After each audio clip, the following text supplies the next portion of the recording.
Today, I will be doing a 1-minute history on the similarities and differences between the Mongol and the Mughal empires.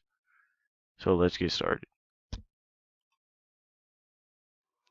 The differences between the Mongol Empire and the Mughal Empire.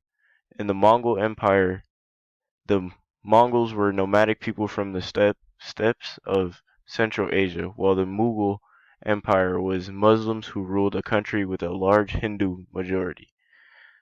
Mongol Empire conquered a vast amount of land, while the Mughal Empire only lasted in India. The Mongols had no interest in architecture, while the Mughal had a time of architectural prosperity, and the Mongol Empire was very tolerant of religions, while the Mughal tried to enforce Islam and united with Hinduism.